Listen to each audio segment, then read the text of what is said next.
Polygamy, एक से ज्यादा पत्नियां वहां ज्यादा होती है जहां पैसे ज्यादा होते हैं। ये कहना कि मुसलमान करते चले जा रहे हैं, वो तो चार चार करते हैं, ये फैक्चुअली गलत है। जिसका प्रोपेगेंडा किया जाता है, हो सकता है इनकी इकोनॉमी बहुत इंप्रूव हो जाए तो एक से ज्यादा दूसरों के मुकाबले में करने लगे, लेकिन गरीब कम्युनिटी नहीं करती है। ये सर्वे जो है ये किया NFHS ने, नेशनल फैमिली हेल्थ सर्वे, सरकारी है। 2005-06 में सर्वे किया और 2015-16 में 10 साल का मुकाबला या कंपैरिजन। मुसलमानों का सुन लीजिए, 23% जो डिक्रीज है, जो कमी है, पिछला जो एवरेज था उससे 10 साल के अंदर जो घटत हुई है, उस रेट की, उस दर की, डिक्रीज और रेट की घटी, वो 23% है। बहुत बहुत जबरदस्त फर्क है, बहुत बड़ा। इसका मतलब मुसलमान ऑलरेडी पहले ही दूसरी तमाम कम्युनिटीज के मुकाबले में जो दर है घटने की, इनकी सबसे ज्यादा तेज है। Subscribe the channel and press the bell icon to never miss a video. अल्हम्दुलिल्लाह, अल्हम्दुलिल्लाहिल्लज़ी लहू हम्दन कसीरन कमा अमर, व अशहदु अल्ला इलाहा इल्लल्लाह वहदहू ला शरीका लह, व अशहदु अन्ना सय्यदना व नबिय्यना व मौलाना मुहम्मदन अब्दुहु व रसूलुहु।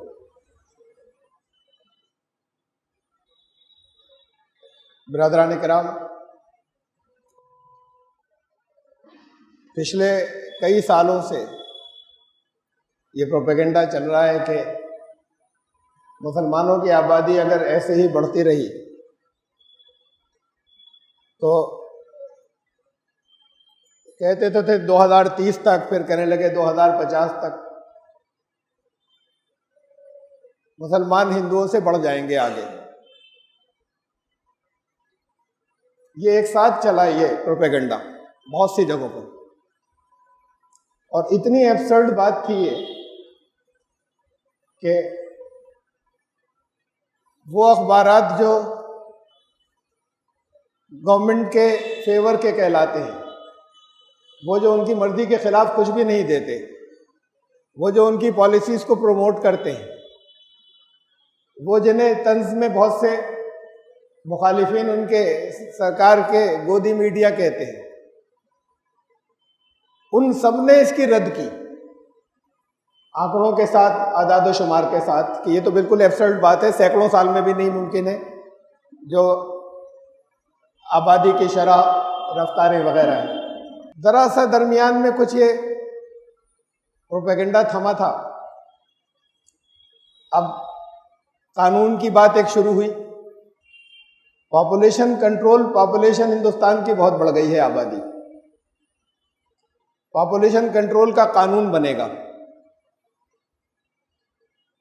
उस कानून के फीचर्स क्या होंगे ये तो आएगा और कुछ रुक कर सामने, लेकिन हमने देखा ये है, पैटर्न ये है कि गवर्नमेंट को जो कुछ करना होता है वो पहले उस पर डिबेट शुरू करा देते हैं बाहर, कि वो टीवी पर डिबेट हो, अखबारों के अंदर हो, तकरीरें शुरू हो जाएं, उसके ऊपर जगह जगह हिंदू धार्मिक लीडर जो कहलाते हैं उनकी स्पीचें शुरू हो जाए उस टॉपिक के ऊपर, एक माहौल बन जाए, और उस माहौल के बाद एक कानून बनाया जाता है। माहौल बनाने के बाद इस वक्त एक माहौल फिर क्रिएट किया जा रहा है, नैरेटिव, कि हिंदुस्तान की आबादी बहुत बढ़ गई और आबादी के कंट्रोल पर कानून बनाया जाएगा। और इसके साथ साथ ये तो एक जनरल बात है कि पूरे मुल्क की आबादी बढ़ रही है और उससे मुल्क की तरक्की को, इकोनॉमी को खतरा है, ये तो जनरल बात हुई। लेकिन उसके साथ साथ वो चीजें फिर शुरू हो गई कि मुसलमान बहुत अपनी जनसंख्या बढ़ा रहे हैं। ये हिंदू धार्मिक लीडर जो कहलाते हैं, असल में तो वो धार्मिक का मतलब कुछ और है। ये लोग जो धार्मिक कहलाने लगे हैं, जो झूठी खबरें फैलाते हैं और नफरत का प्रचार करते हैं, वो तो धार्मिक नहीं है, लेकिन वो हिंदू धार्मिक लीडर कहलाने लगे हैं। उनके पास से ये प्रोपेगेंडा फिर शुरू हो गया कि मुसलमान प्लैंड वे में, मंसूबाबंद तरीके से अपनी आबादी बढ़ा रहे हैं और इन्हें रोका जाना चाहिए। उधर कानून बनाने की बात चल रही है। मैं इनमें से जो कुछ आपके सामने कुछ आदाद शुमार आंकड़े डेटा रखूंगा, नोट करके लाया हूं, पहले भी रखे हैं मैंने, लेकिन इस वक्त फिर जरूरत है कि उनमें से अलग अलग जो बातें थी उनको फिर इकट्ठा करके सामने रखा जाए और उन लोगों को कम से कम बताया जा सके जो सुनना चाहते हैं। उनमें से जो ये चीजें फैला रहे हैं अक्सर तो वो हैं कि जो सुनना नहीं चाहते, उनका मकसद तो सिर्फ झूठी खबरों को फैलाना और भड़काना है। लेकिन वो जो माकूल लोग हैं, बड़ी तादाद प्रोपेगेंडे से मुतासर हो जाती है, इसलिए कि उन तक बार बार एक वही बात कानों में पड़ती रहती है और उसका जो माकूल उसके जवाब में जो बातें हैं वो कानों में नहीं पड़ती। तो उनके पास मीडिया नफरत फैलाने वालों के पास इतना स्ट्रांग है कि सब मिलकर भी कोशिश करें तो कुछ उनका मुकाबला नहीं कर सकते। फिर भी अगर आपको मालूम हो, लोगों को मालूम हो, बहुत सी और जगहों पर बात पहुंचे सही पर्सपेक्टिव में और प्रॉपर डेटा के साथ में, तो वो लोग जो प्रोपेगेंडे में सिर्फ बह गए हैं और वैसे उनका मकसद ये नहीं है कि वो सिर्फ नफरत फैलाएं या अगर कोई माकूल बात कही जाए तो उसे भी नहीं माने, तो उनको समझाया जा सकता है या उनकी समझ में आ सकती है। मुसलमानों की आबादी ज्यादा तेजी से बढ़ रही है। असल में तो बात यही है जो उसके पीछे है कि आबादी का बढ़ना रोका जाए। मैं दोनों पर चंद बातें कहूँगा। मुसलमानों की आबादी सरकारी आदाद शुमार के हिसाब से क्या वाकई ऐसे बढ़ रही है कि हिंदुओं को उससे खतरा पैदा हो जाए? हिंदुओं कह रहा हूं मैं, बाकी को तो नहीं। हिंदू भी सब नहीं, लेकिन वो जिन तक प्रोपेगेंडा पहुंच रहा है और वो जो प्रोपेगेंडा कर रहे हैं, उस ग्रुप की असलन उनका जो टारगेट है वो ये है कि किसी तरीके से मुसलमानों की आबादी को बढ़ते हुए रोका जाए। तो फिर कानून के फीचर्स क्या होंगे अभी नहीं मालूम, और फिर कानून का इम्प्लीमेंटेशन होता है, निफाज। एक कानून बन जाता है, वो बराबर से अप्लाई नहीं किया जाता सब तक। सख्त क्लॉजेस होती हैं और उन क्लॉजेस की लपेट में, ग्रिप में वो लोग आते हैं जिन पर वो लागू करना चाहते हैं, और बाकी को वो ढील दे देते हैं, छोड़ देते हैं और नजरअंदाज कर देते हैं। ये सब कानून जितने बने हैं उन सब में हम ये लगातार देखते चले आए हैं। आबादी में मुसलमानों का तनासुब, आबादी बढ़ने की ये जो बात करते हैं कि मुसलमानों की आबादी बढ़ने की बात करते हैं, उसमें दो चीजें आती हैं। 4-4 शादियां करते हैं, पॉलीगेमी, मुसलमान हिंदुओं को इजाजत नहीं है। और दूसरी आती है कि बच्चे बहुत पैदा करते हैं, दूसरी और कम्युनिटीज के मुकाबले में मुसलमान बच्चे ज्यादा पैदा करते हैं। और तासुर उस ग्रुप की तरफ से जो नफरत फैलाने वाला है, यही दिया जाता है कि ये इनका मंसूबा है, ये प्लान है इनका। सरकारी आदत और शुमार रखूंगा मैं, जो गवर्नमेंट के सेंसस या गवर्नमेंट के सर्वेज होते हैं। प्राइवेट जो सर्वेज होते हैं उनकी हो सकता है कि उनके ऊपर डिस्प्यूट हो, कुछ उस पर इख्तिलाफ राय हो। तो गवर्नमेंट सरकारी आदाद व शुमार के मुताबिक पॉलीगेमी की पोजीशन क्या है मुख्तलिफ कम्युनिटीज में या मुख्तलिफ मजहबी गिरोहों या ग्रुपों में। ये सही है कि कुल मिलाकर मुसलमानों का जो अकीदा है वो ये है कि इस्लाम 4 शादियों तक की इजाजत देता है, 4 निकाहों की। प्रैक्टिकल और अभी तक के कानून के मुताबिक सिर्फ मुसलमानों को इजाजत है और बहरहाल हिंदुओं को इसकी इजाजत नहीं कि एक से ज्यादा कर सकें। बहुत आम बात है। अभी मैं जो आदाद शुमार रखूंगा उससे अलग, इसकी तो इजाजत नहीं है उन्हें कि एक बीवी के होते हुए दूसरी कर ले। इसमें कोई रोक टोक नहीं है कि वो 3-3 औरतों के साथ अलग रहें, कानून इससे नहीं रोकता। वो ऑफिशियली वाइफ न हो और उसके साथ वो रहते हो, इसे लिव इन रिलेशनशिप कहते हैं। इस पर कोई कानूनी पाबंदी हिंदुस्तान में नहीं है कि दो बालिग हैं, साथ में रहते हैं, कानून कुछ नहीं कर सकता। ये अलग बात है कि कोर्ट्स ने ये फैसले दिए कि उनके भी हुकूक ऐसे ही माने जाएंगे जैसे बीवियों के होते हैं, जो लिव इन रिलेशनशिप में औरतें हैं। तो वो तो फिर गिना ही नहीं जाता गिनती के अंदर। एक से ज्यादा जब पत्नियों की बात आती है, वो जो ऑफिशियल कहलाती है बस उसे गिना जाता है। इस ऑफिशियल के सरकारी आंकड़े क्या हैं? 1961 में आखिरी मर्तबा वो सेंसस या मर्दमशुमारी या जनगणना हुई थी, जिसमें मजहब के एतबार से, रिलीजन्स के एतबार से कि कौन सी कम्युनिटी में एक से ज्यादा विवाह शादियां या पॉलीगेमी ज्यादा है, कौन सी में कम, ये उसके बाद नहीं करवाया इन्होंने। हालांकि सेंसस का स्कोप बढ़ाते चले जा रहे हैं।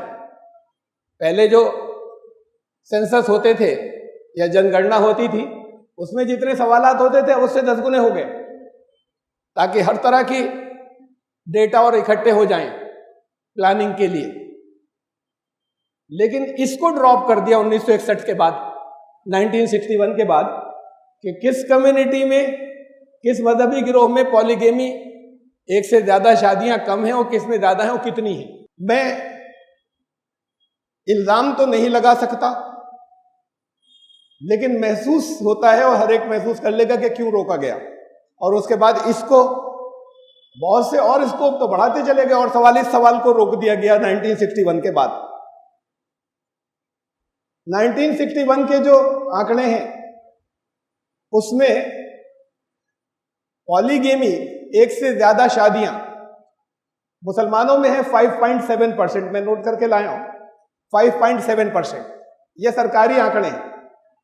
5.7% है मुस्लिम्स में, हिंदुओं में 5.8%, यानी ज्यादा है। एवरेज उनका मुसलमानों से ज्यादा है, एक से ज्यादा विवाह करने का। ये सरकारी आंकड़े हैं, जिसमें जाहिर है कानूनी पाबंदी होती है। जब कानूनी पाबंदी होती है और वो नोट करने के लिए आते हैं हर एक के डेटा, हर एक घर घर, तो फिर कितने ही लोग नहीं बताते होंगे कि हमारी एक से ज्यादा है। ये तो वो हैं जिन्होंने बताया। मुसलमानों की अगर ज्यादा है तो वो बता सकते हैं, कोई कानूनी पाबंदी नहीं है। हिंदुओं पर है, जुर्म है, काबिल सजा जुर्म है। उसके बाद 5.8% ने, मुसलमान 5.7, 5.8% के आंकड़े आए मुसलमानों से ज्यादा, कि हिंदुओं में पॉलीगेमी या बहुविवाह जो है वो मुसलमानों से इतना ज्यादा है। और सुन लीजिए आगे का, जैनियों में 6.7% और ज्यादा है परसेंटेज इसकी। बौद्धों में और ज्यादा है, 7.9% पॉलीगेमी, एक से ज्यादा शादियां। और फिर एक अलग कैटेगरी बना दी गई उसमें, आदिवासी। आदिवासियों में 15.25%। जब हिंदुओं की गिनती कही जाती है 80% है, उसमें आदिवासी शामिल होते हैं। हिंदुओं के राइट्स होने चाहिए। कितनी बड़ी तादाद वो है जो अपने आप को हिंदू नहीं मानती, उन्हें हिंदू गिना जाता है। बहुत से शेड्यूल कास्ट, बहुत से आदिवासी, इन्हें आदिवासियों को हिंदू गिना जाता है। सारे कस्टम, सारी चीजें मुख्तलिफ हैं, सारी पूजाएं, सारे रीति रिवाज, इन्हें हिंदू गिना जाता है, हिंदू लिख लिया जाता है। तो ये 80% की तादाद बताई जाती है कि 80% हिंदू है। लेकिन जब नंबर आता है इसका, पॉलीगेमी किधर ज्यादा है, 15.25%, 15.25%, तो उनकी कैटेगरी अलग बना दी गई, जैसे कि ये हिंदू ना हो, ये एक अलग ग्रुप है, इसके अंदर बहुत ज्यादा है, मुसलमानों से 3 गुनी। इन्हें अगर आप जोड़ दें तो हिंदू ही जो है वो 21% हो जाएगी, मुसलमानों की 5.7%। पॉलीगेमी, एक से ज्यादा विवाह परसेंटेज के हिसाब से हिंदुओं की हो जाएगी 21% इन्हें अगर गिने तो, जब वो 80-80% में गिनते हैं। अलग कर दिया गया तो वो हाई कास्ट हिंदू जो कहलाते हैं उनकी बात है कि उनके अंदर पॉलीगेमी सरकारी आदादोशुमार के मुताबिक ज्यादा है। मैं किसी तरह से तंजन नहीं कह रहा, ये सेटायर नहीं कर रहा, तो ये रख रहा हूं कि ये जो प्रोपेगेंडा चलता है और जो फिगर्स आती हैं, जो सरकारी फिगर्स हैं, ये उसके खिलाफ है सारा, और नफरतें फैलाई जाती हैं। क्या तरीके हो कम करने के? पॉपुलेशन कैसे कम की जाए? क्या पॉपुलेशन कम करना जरूरी है? कितना जरूरी है ये तो बात की बात है, लेकिन एग्जिस्टिंग सिचुएशन, ग्राउंड रियलिटी ये थी 1961 में। उसके बाद इन्होंने नहीं किया, आदिवासियों को तो अलग कर दिया। इसमें 5.8% में वो भी शामिल नहीं है जो जिनके साथ वो बगैर विवाह के रहते हैं और उस पर कोई कानूनी पाबंदी नहीं है, वो पत्नी नहीं गिनी जाती। तब उनकी तादाद उसमें ज्यादा थी, तो फिर इसे रोक दिया कि आगे ये गिनती में नहीं लाया जाएगा, पब्लिक के सामने आता है। तो अब ये तो एक चीज हुई। इसमें पॉपुलेशन के सिलसिले में मैं अलग अलग कुछ मिसालें जो है वो मैं रख रहा हूं आपके सामने पॉलीगेमी के सिलसिले में, और बच्चे पैदा करना, ज्यादा बच्चे, फर्टिलिटी रेट जो कहलाता है। तो ये तो एक बात थी उसकी, एक सिर्फ एक लॉजिकल, एक दलील का एक बहुत ही कॉमन सेंस की बात और सुन लें, मैंने पहले भी रखी है। जब भी पॉलीगेमी होगी तो बच्चे कम पैदा होंगे। ये सुनने में एकदम से ये लगता है कि ये कैसी बात हो, हकीकत यही है। अब भाई ज्यादा 4 गुनी औरतें थोड़ी ले आएंगे आप कहीं से, किसी फैक्ट्री में थोड़ी बनती हैं लड़कियां या औरतें। औरतों की तादाद हिंदुस्तान में मर्दों से कम है, मुसलमानों में भी, हिंदुओं में भी। मुसलमानों में हर 100 लेडीज के ऊपर, यही सरकारी आंकड़ों के हिसाब से, हर 100 औरतों पर 106 मर्द हैं, यानी मर्दों की तादाद ज्यादा है। हिंदुओं में थोड़ा सा ये फर्क बढ़ गया है, 107.1, 107.5, 107.5 हर 100 औरतों पर इतने मर्द। इसलिए कि वहां पर बहरहाल वो सब जानते हैं, ये कोई इल्जाम लगाने की बात नहीं है कि वो भ्रूण हत्या जो है वो उनमें बहुत ज्यादा है, लड़की की पैदाइश पसंद नहीं करते, पैदा होने के बाद खत्म करने के भी बाद जगहों पे रिवाज है, तो इसलिए वहां पर लेडीज की तादाद और कम है। मुसलमानों में भी मर्दों से कम है यहां हिंदुस्तान के अंदर। अब अगर एक की एक से शादी हो, सिंगल, सारी औरतों की शादी हो जाए, मैं मुसलमानों की बात कर रहा हूं, अगर 100 औरतें हैं उन सब की शादी हो जाए, तब भी 6 मर्द बाकी बचेंगे जिनका निकाह नहीं होगा। अगर वो 4-4 से करने लग जाएं तो 25 औरतें, 25 मर्दों का निकाह सारी औरतों से हो जाएगा, 100 औरतों से, और 75 से ज्यादा, 75 और 6 81 बच जाएंगे। तो 81 मर्द बच गए। 25 के मैंने एक्सट्रीम शक्ल ले ली कि जैसे अगर हर एक के 4-4 निकाह, हर एक 4-4 करने लग जाए तो 25 मर्दों के निकाह होंगे 100 औरतों से, और 81 बच जाएंगे। 75 और 106 थे, तो 6 75 और 6 81 मर्द अनमैरिड बच जाएंगे। आबादी किस केस में ज्यादा होगी? अगर एक का 1 से निकाह हो या एक का 4 से हो, वो 4 मिलकर 4 गुने नहीं पैदा कर देंगे, इतनी बड़ी तादाद मर्दों की अनमैरिड रह जाएगी। तो ये जो एक्सट्रीम केस जिसकी मिसाल दी कि अगर हर एक के 4 से हो, नहीं होता हर एक के 4 से, लेकिन उससे ये बात क्लियर हो जानी चाहिए, ये बड़ी कॉमन सेंस की बात है कि पॉलीगेमी से अगर एक से ज्यादा शादियां होने लगे, मर्द करने लगे, तो उससे आबादी घटती है, उससे आबादी बढ़ती नहीं। एक रीजन फिर यह भी हो सकता है हिंदुओं की आबादी कम होने का, यानी फर्टिलिटी रेट कम होने का। आबादी तो कम नहीं है, फर्टिलिटी रेट, शरह पैदाइश, तो एक रीजन यह भी हो सकता है उसके अंदर कि उनके यहाँ इजाजत नहीं है एक से ज्यादा, और वो जो अलग रखते हैं उनसे बच्चे पैदा नहीं करते। जिनको अपने यहाँ रख लेते।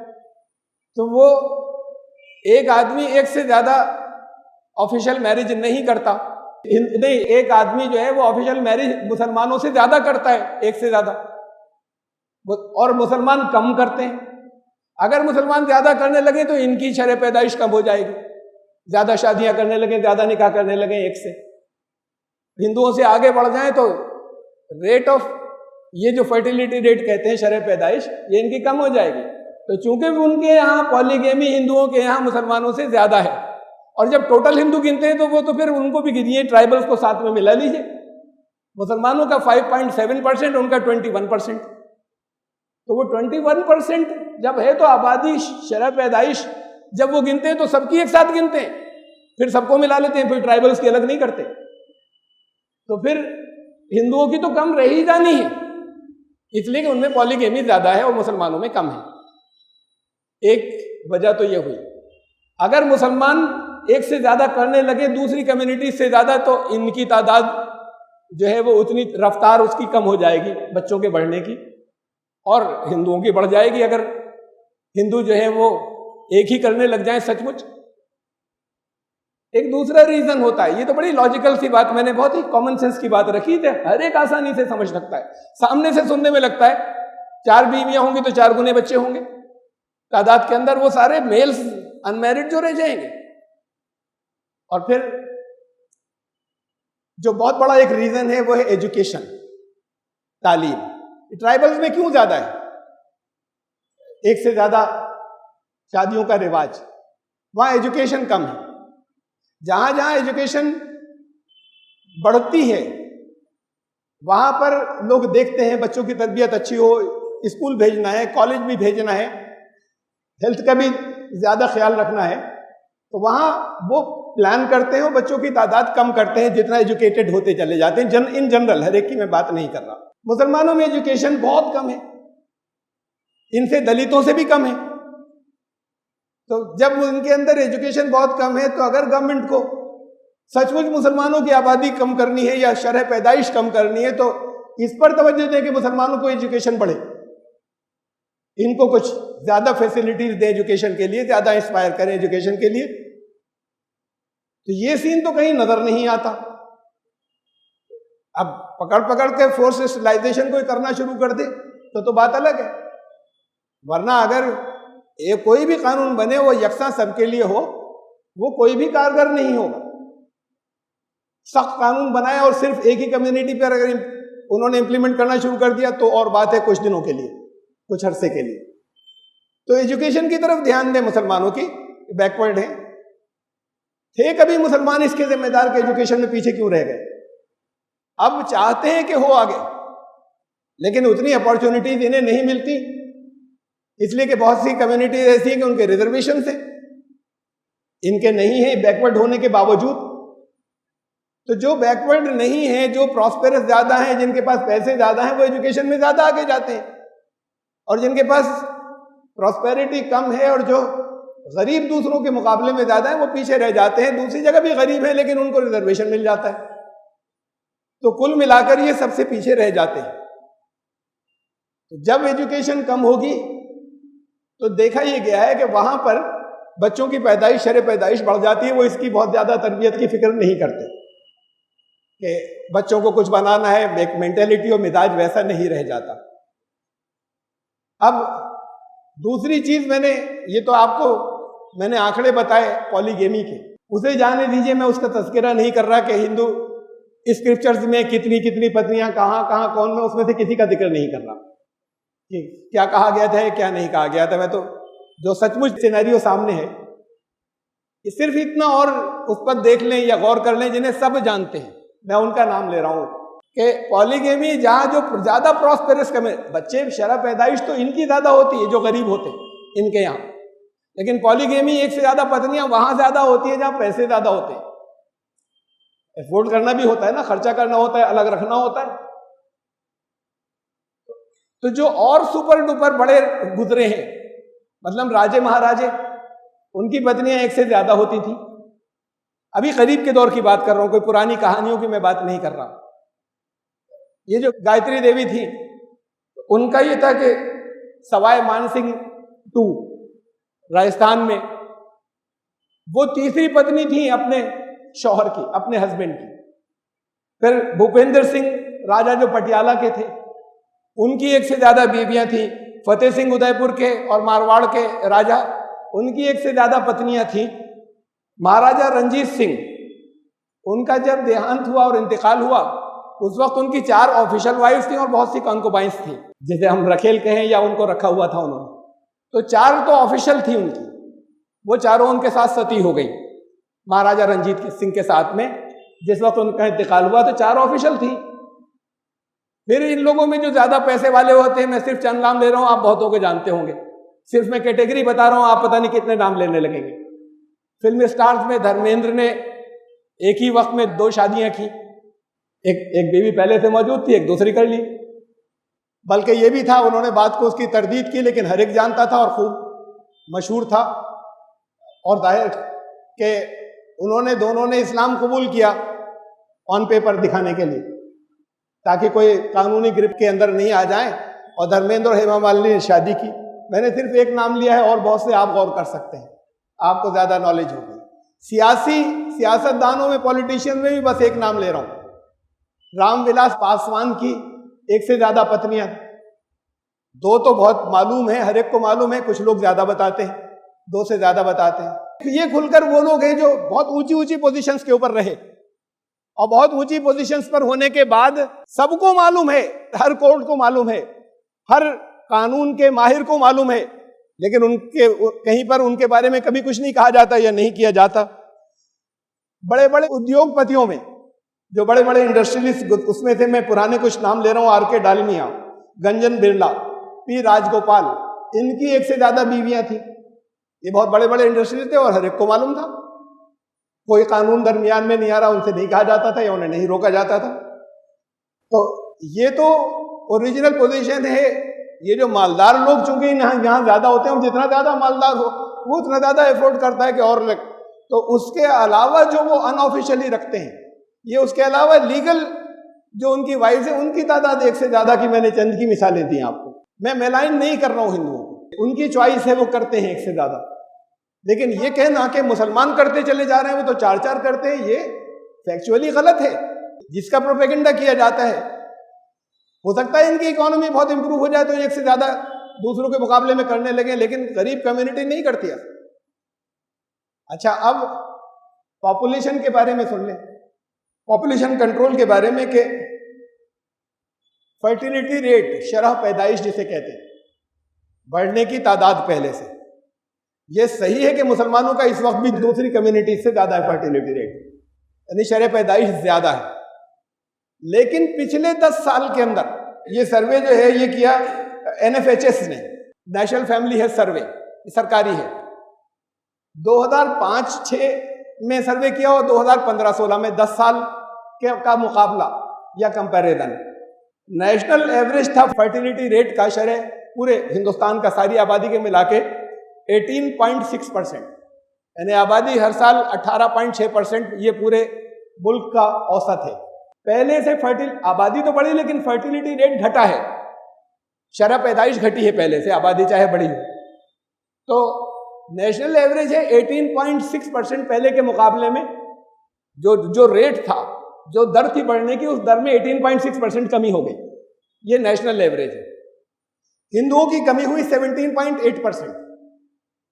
पिछला जो रेट था उससे अब जो घटत हुई और घटना चाहिए, तो वो नेशनल एवरेज से कम, यानी ये नेशनल एवरेज से पीछे चल रहे हैं आबादी घटाने में, या फैमिली प्लानिंग पर अमल करने में, या बच्चों को पैदा करने में। ये जो कौमी औसत है, नेशनल औसत, ये उससे पीछे जा रहे हैं। मुसलमानों का सुन लीजिए, 23%। जो डिक्रीज है, जो कमी है, पिछला जो एवरेज था उससे 10 साल के अंदर जो घटत हुई है, उस रेट की, उस दर की, डिक्रीज और रेट की घटी, वो 23% है। बहुत बहुत जबरदस्त फर्क है, बहुत बड़ा। इसका मतलब मुसलमान ऑलरेडी पहले ही दूसरी तमाम कम्युनिटीज के मुकाबले में जो दर है घटने की, इनकी सबसे ज्यादा तेज है। अभी भी नेट जो रेट है वो ज्यादा है दूसरों से पैदाइश का, लेकिन जो घटने की रफ्तार है वो बहुत तेज है दूसरों के मुकाबले में। आसपास भी नहीं हिंदुओं की हिंदुओं का तो नेशनल एवरेज से घटने का रेशियो कम है, मुसलमानों का उससे बहुत ज़्यादा है, 23%। तो पहले ही ये आदाद शुमार और आंकड़े ये बताते हैं, ये NFHS सर्वे नंबर 3 2005-06 में हुआ था, और NFHS सर्वे नंबर 4 ये 10 साल बाद हुआ था, 2015-16 में। तो इस 10 साल के अंत का जो रिजल्ट सामने आया वो ये आया।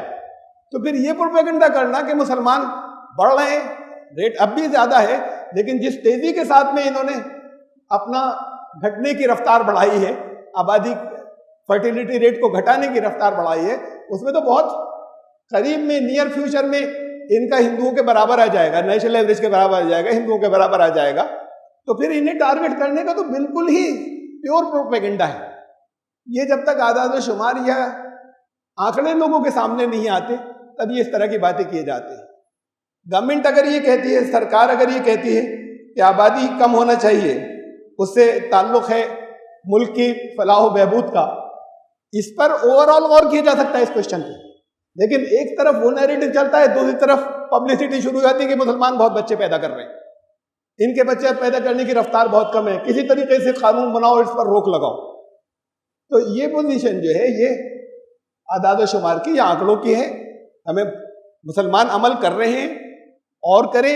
अगर प्रॉस्पेरिटी लानी है पढ़ी लिखी तालीम के अंदर, इसमें किसी से मुकाबला करने की ज़रूरत नहीं है कि हम हिंदुओं से ज़्यादा तेज रफ्तारी से न करें, अपने आप को देखें।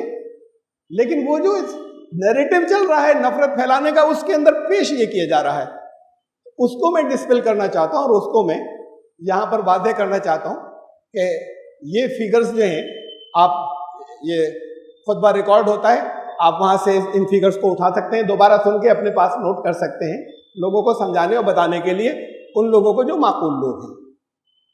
मैं जगह जगह ट्राइबल्स में क्या होता है, मैं एक जगह की मिसाल दे रहा हूँ।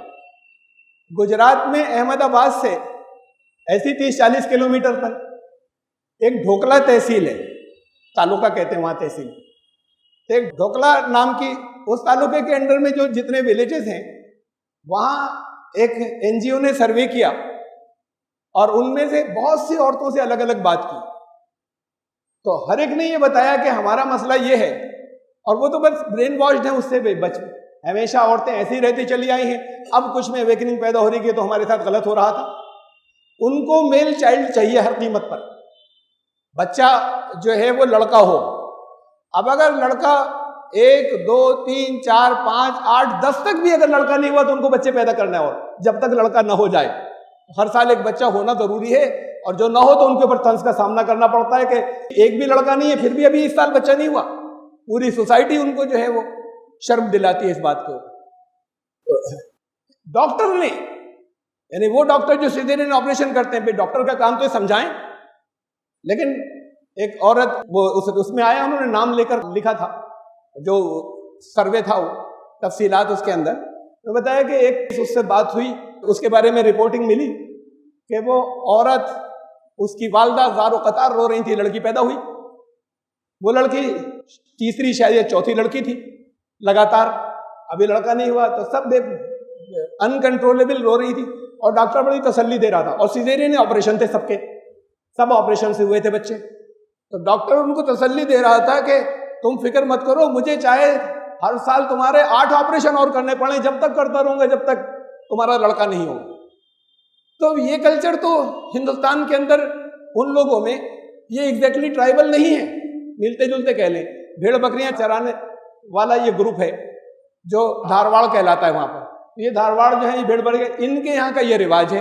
ये मैंने एक जगह का बताया, ऐसे ही फिर दूसरे और बहुत से ट्राइबल्स और कम्युनिटीज में भी हो सकता है। तो शादियों के का पॉलीगेमी का एवरेज ज़्यादा है और इसका बहुत ज़्यादा है। बच्चे पैदा करने का एवरेज इसलिए ज़्यादा हो जाता है कि जगह जगह उनको मेल चाइल्ड चाहिए, लड़का चाहिए, उस लड़के के इंतजार में वो और बच्चे पैदा होते चले जाते हैं। ये तो मैंने चंद चीज़ें आपके सामने रखी। अब एक और दूसरी बुनियादी बात है कि क्या पूरे मुल्क के ताल्लुक से, जाने दें मुसलमानों को, ये तो चूंकि उंगली उठाई जाती है और ब्लेम किया जाता है, इसलिए मैंने सिर्फ पोजीशन वाज़ेह की कि जिसे समझदार लोगों को, अच्छे लोगों को बताने की ज़रूरत है। बने कानून ज़रूर बनाएं, मुल्क की भलाई में बनाएं। मैं तो अलग से मुसलमानों को कह रहा हूँ कि इसे देखें कि बच्चों की तरबियत अच्छी नहीं हो सके तो बच्चों में डिस्टेंस होना चाहिए और फासला होना चाहिए। वरना गैर तरबियत याफ्ता बच्चे जो हैं वो उनकी भीड़ कोई डिजायरेबल नहीं है कम्युनिटी के लिए, उनके लिए अच्छी नहीं है। तो ये तो एक अलग से मशवरे की बात हुई, लेकिन हम पूरे मुल्क के सिनेरियो में गौर करें, अब कम्युनिटीज को अलग कर दें मज़ाहिब को, कि आबादी ज़्यादा है इसलिए गरीबी है, आबादी कम करना बड़ी ज़रूरी है, आबादी कम करेंगे तो मुल्क ज़्यादा तरक्की करेगा। अब इस पर भी आप आंकड़े सुन लीजिए।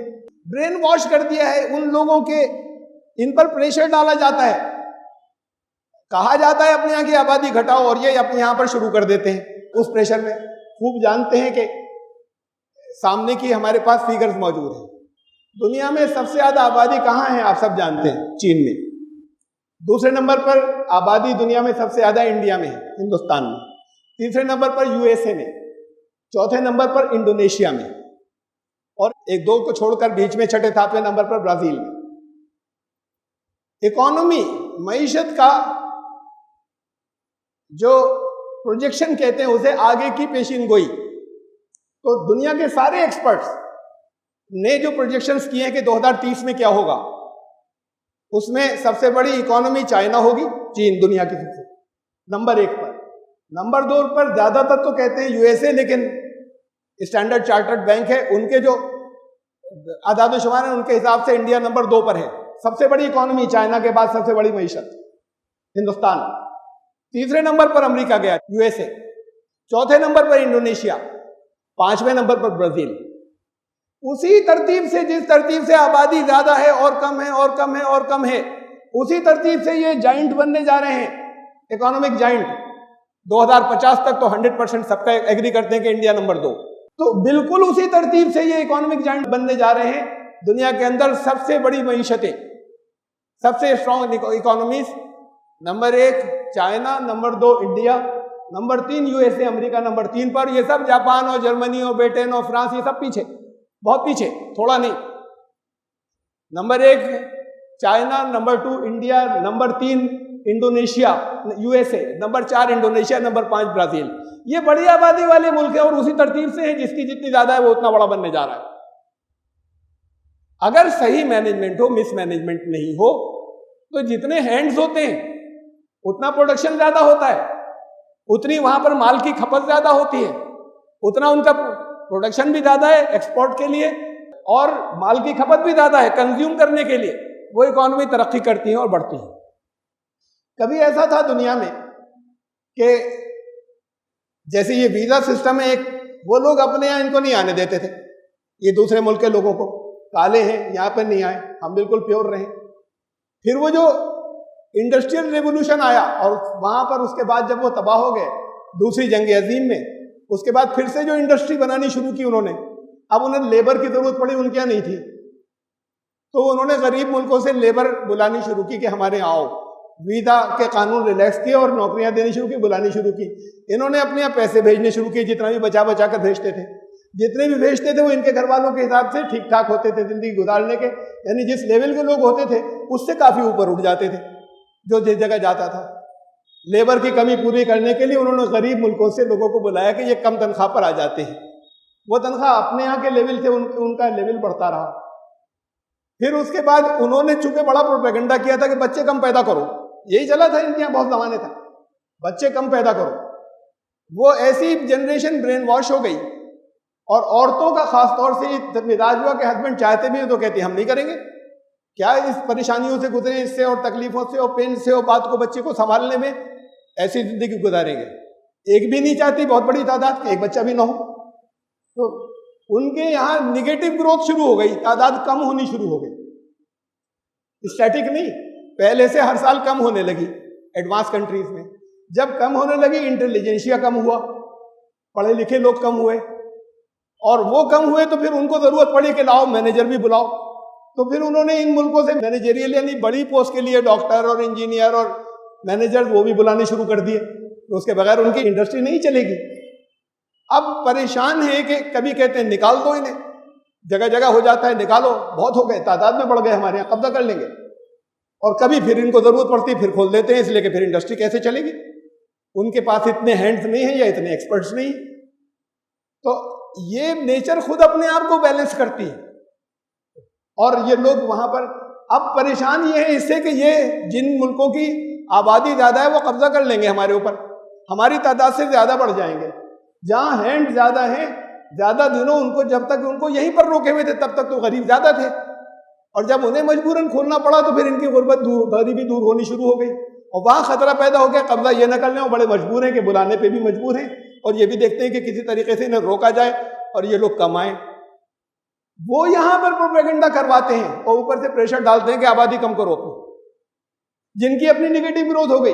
इनाम रखे हैं, इंसेंटिव रखे हैं पॉपुलेशन बढ़ाने पे अपने आप, बहुत से मुल्कों ने, इन लोगों ने, और यहां पर वर्ल्ड बैंक से और दूसरे और फोरम्स से, WHO से यहां पर प्रेशर डलवाते हैं कि आबादी अपनी कम करो, इसलिए डरते हैं। ये मजबूर होते ही पॉपुलेशन कंट्रोल की स्कीमें शुरू कर देते हैं। तो ये पॉपुलेशन कंट्रोल का ये ढकोसला है, ब्रेन वॉश्ड है। हमारे यहाँ के इंटेलेक्चुअल भी सारे नहीं, अगर उनको समझाया भी नहीं, ये कैसी बात कह रहे हैं पॉपुलेशन, अरे वो जो आपने अमीरों को इतना ऊपर उठा दिया है, गैप इतना बढ़ा दिया है, गरीबों को इतना पीछे कर दिया है, वो कानून बनाइए कि जिससे ये लोग ऊपर उठ सके, ज्यादा कारामद हो सके, इनको खाने को मिले, गरीबी उससे खत्म होगी। कुरान ने कहा अल्लाह ने जितने लोगों को पैदा किया उनकी रोजी जमीन पर रखी है, ये एक दूसरे की खा जाते हैं, कब्जा कर लेते हैं, उसमें अल्लाह दखल नहीं देता, हिसाब लेगा, ये तो इम्तिहान है, उसमें दरमियान में दखल नहीं देता। वरना जिसको भी पैदा किया वो उसकी रोजी जमीन पर जब तक नहीं होती अल्लाह ने पैदा नहीं किया, ये कुरान कहता है। वमा मिन दाब्बतिन फिल अर्दि इल्ला अलाल्लाहि रिज़्क़ुहा, कोई जानदार ऐसा नहीं है, इंसान ही नहीं, कि जिसको अल्लाह पैदा करता है और उसकी रोजी जमीन पर नहीं रखता। अब ये अलग बात है रोजी पे कब्जा दूसरे कर लेते हैं। फिर कुरान ने एक बात और कही, वला तक़्तुलू औलादकुम खशियत इमलाक, देखो गरीबी के डर से अपनी औलाद का मर्डर मत करना, कत्ल मत करना। ये अभी पैदा होने से पहले कत्ल कर देते हैं, ये भी कत्ल है। जिस स्टेज पर वो इंसान हो जाता है, 4 महीने का बच्चा, उससे पहले इंसान नहीं होता, रूह का कनेक्शन नहीं, उस स्टेज के बाद, पैदाइश के बाद मारा, तब तो सारी दुनिया चीखेगी, और उस वक्त मार रहे हैं कोई कुछ नहीं कहता, जिंदा है, इंसान है, इंसान उस स्टेज पे हो जाता है, वहां कत्ल करते हैं। कुरान ने कहा कत्ल मत करना, अपनी औलाद को गरीबी के डर से मत करना, यह नहीं कहा कि फैमिली प्लानिंग के जरा इस्तेमाल मत करना, कत्ल मत करना। नंबर 1 बात। नंबर 2 बात है कि तुम्हारे जहन में ये नहीं आए कि इससे गुर्बत आ जाएगी।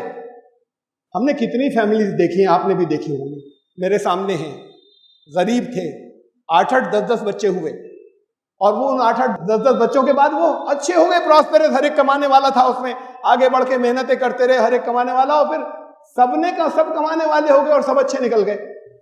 सब जगह नहीं होता ऐसा, बहुत से घरों में होता है, ऐसा भी देखा है, आपने भी देखा होगा।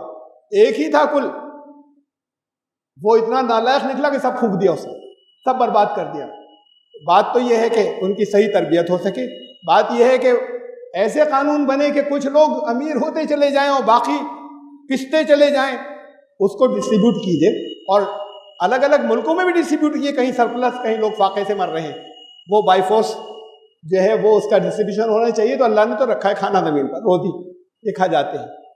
तो फरमाया कि नानु नर्ज़ुकुहुम व इय्याकुम, तुम्हें भी रोजी हम देते हैं ना, उन्हें भी हम ही देंगे, तुम ये मत समझना रोजी नहीं मिलेगी। कुरान ने ये कहा था, हमारे सामने है, जिन मुल्कों की आबादी ज्यादा है वो बड़ी इकोनॉमी बनने जा रहे हैं, ये सब मानते हैं, दुनिया के सारे एक्सपर्ट कह रहे हैं, उसके बाद ये कह रहे हैं कि आबादी घटाओ। ये तो मैं पूरे मुल्क के सिलसिले में, इन लोगों को भी बढ़ानी चाहिए। बढ़ाने का मतलब प्लान्ड वे में बढ़ाएं नहीं, कंट्रोल ना करें। हिंदुओं को, ईसाइयों को, बौद्धों को, जैनियों को, तो मुल्क ज्यादा तरक्की करेगा, इसलिए कि अब वो फिर दूसरी जगहों पर जाएंगे जहां घट गए, उन्हें बुलाया जाएगा, दुनिया को कंट्रोल करेंगे। तो दुनिया का कंट्रोल मैन पावर से होगा, इकोनॉमी इससे बढ़ेगी। हमारे सामने सीधे सीधे से डेटा है, नहीं आता जिन जो ब्रेन वॉश लोग, उनकी समझ में दलील मौजूद है, काट नहीं सकते, फिर भी कहते हैं नहीं अजीब बातें कर रहे हैं। बस ये नहीं है कि इस पर दलील पे जरा सा गौर करने की बात यही है। तो असल चीज ये नहीं है कि आबादी पे कंट्रोल किया जाए गुर्बत की वजह से, असल चीज ये है कि ये अमीरी गरीबी के लेवल को, ये जो दरमियान में फर्क है, इसको नैरो किया जाए, इसे कम किया जाए। उसे तो सरकारें करती नहीं कम, कुछ और कानून ऐसे बना देती हैं कि वो और अमीर हो जाए। कहाँ से आ रहा है? रिसोर्सेस उतनी ही हैं, तो जब किसी एक के पास ज्यादा आ रहा है तो वो कहीं ना कहीं किसी न किसी सोर्स से, किसी न किसी चैनल से उसके पास से जा रहा है जिसके पास कम था। जब एक जगह बढ़ रहा है तो वो किसी दूसरे के पास से घट रहा है। ये ऐसा नहीं है कि आसमान से उनके लिए एक्स्ट्रा बरस जाता है, इसलिए कि पैदावार रिसोर्सेज तो उतनी ही, उसमें से जब एक ऊंचा जा रहा है तो बाकी बहुत से लोग जो हैं वो नीचे जरूर होंगे। इस गैप को कम करने के कानून बनाए, उससे गरीबी का खत्म होगी। गरीबी इससे खत्म नहीं होगी। ये ट्रैप है, ये गलत फिलॉसफी है, ये गलत प्रोपेगेंडा है, ये गलत थ्योरी है जो ठूस ठूस कर भर दी गई सबके जहनों के अंदर। मैं नहीं कह रहा कि मुसलमान जो हैं वो बड़ा अच्छा है कि ज़्यादा बढ़ाते हैं, लेकिन असल बात तो ये एजुकेशन कम है, उनकी एजुकेशन की तरह से फिक्र कीजिए। फिर पॉलीगेमी असल में वहाँ पर ज़्यादा है, ज़रा उसे कम कराइए। ये तो कानून बना देंगे, उन्हीं का नुकसान ज़्यादा होगा जब कानून बना देंगे, इसलिए कि इनके यहाँ तो कम है पॉलीगेमी या पहले मुसलमानों के यहाँ, तो बना दें और अच्छा है बहुत। एक से ज़्यादा नहीं होनी चाहिए। किसी के पास पैसे ज़्यादा हो गए, उसने कहा एक और कर लूँ। ये तो बड़ी ज़बरदस्त सुन्नत सी है कि हमें एक और कर लेना चाहिए। ज़िंदगी तल्ख हो जाती है, बच्चों की ज़िंदगी बर्बाद होती है, तो और वो अदल जिसे कहा गया वो अदल नहीं कर पाते। बहरहाल असल बात तो ये है कि कानून बना देंगे, नहीं रोकेंगे, तो कुल मिला के मुस्लिम कम्युनिटी का ही फायदा होगा। लेकिन हम इस बात से ऊपर उठें, मुल्की मफाद के तहत ये नेचर अपने आप को बैलेंस करती है। वो मसाइल आएंगे, वो चीज़ें आएंगी जहां आबादी खुद घट जाएगी, जब इंसान इतने होने लगेंगे अगर कहीं कि वो उनके लिए रिसोर्सेज कम पड़ने लग जाएं।